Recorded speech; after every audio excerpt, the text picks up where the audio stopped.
Hey everyone, and welcome back to my channel. Simone Ashley has got this red carpet thing figured out. The 26-year-old star of Bridgerton may be a relative newcomer to the scene, but in the past year she's racked up a series of major style milestones, from taking her place in the front row at Prada and Chanel to standing out at one of the year's biggest fashion events.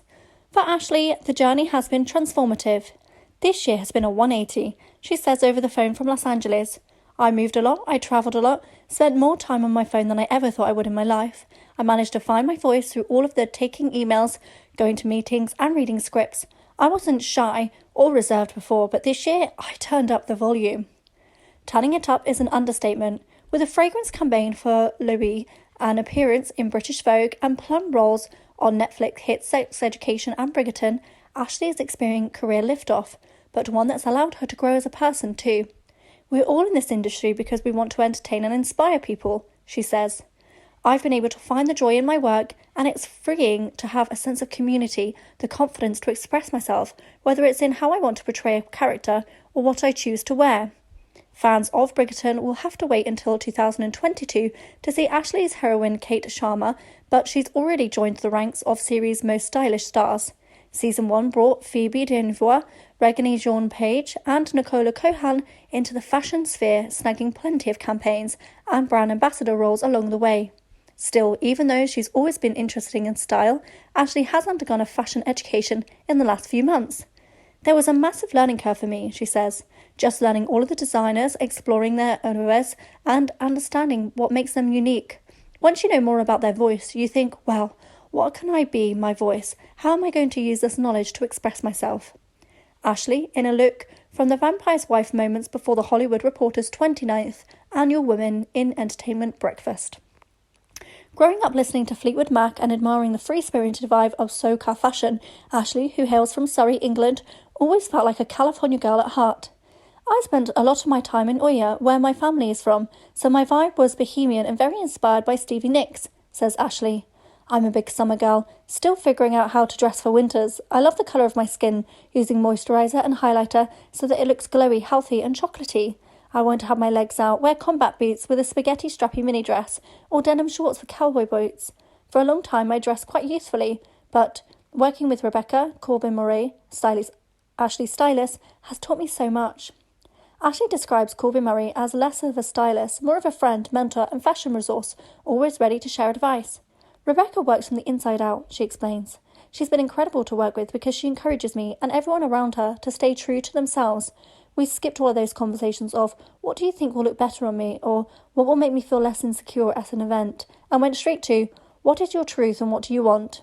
Her philosophy is about finding the confidence within yourself and making sure you're the best version of yourself. Focusing on the emotions fashion can evoke rather than keeping up with the trends has allowed Ashley to experiment.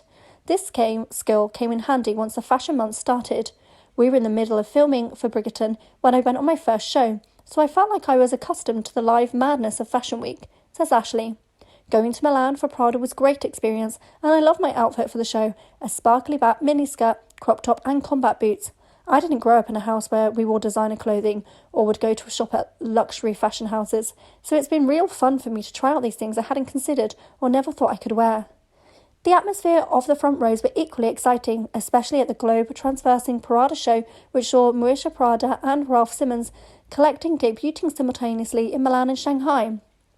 Just seeing the way fashion and technology can bring us together as a community was exciting and was fascinating, says Ashley. It's a miracle that we're all still able to come together amidst the pandemic and celebrate fashion. Chanel's 90-inspired runway show this season, meanwhile, provided exquisite clothes and a few killer tracks. I'm a massive music fan, so I absolutely loved the soundtrack, says Ashley.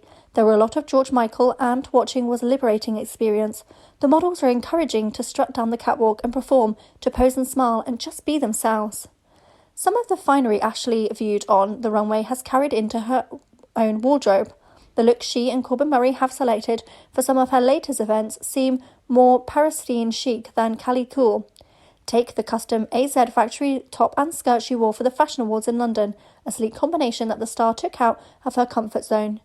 That was the first time I attended the ceremony and the first time I'd ever had a look of custom made for me, says Ashley.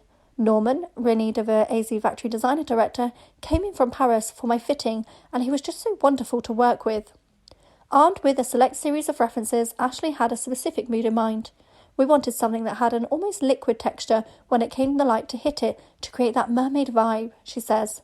During our conversations, a lot of the references that were pulled up were the Cher looks when she had the super long hair. One in particular was the gown with asymmetrical cuts throughout that wrapped around her torso almost like a sari. Worn with flowing curls by hairstylist Peter Lux and a bronze beauty look by Alex Babsky, the final piece captured that spirit perfectly, its stomach-bearing silhouette, a minimalist design, a breath of fresh air on a red carpet filled with glitter and print. Off-duty, Ashley keeps things fairly simple, but she's serious about her footwear. "I've been in so many boots it's been a bit of an obsession," she says. Doc Martens, Prada, Paris, Texas, they make me feel like I can do anything. I love sneakers and flip-flops for comfort, but boots give me that boost. I walk into the room feeling proud and strong whenever I have them on. And though she's still in the early stages of her fashion journey, Ashley fully understands the power of clothing can have. On set, the moment that you're put into a corset, it changes your posture, she says. You start to understand the way it shaped women's behaviour and lifestyle in the 18th century and hold yourself differently. Of course, the impact of style isn't limited to period attire either. We don't always articulate the way wearing a certain nail colour or accessory makes us feel, how it can change the way you carry yourself, says Ashley. My girlfriends and I always say that once you put on a little lip gloss and some hoops, you're a different person. All of a sudden, you feel like you can get away with something.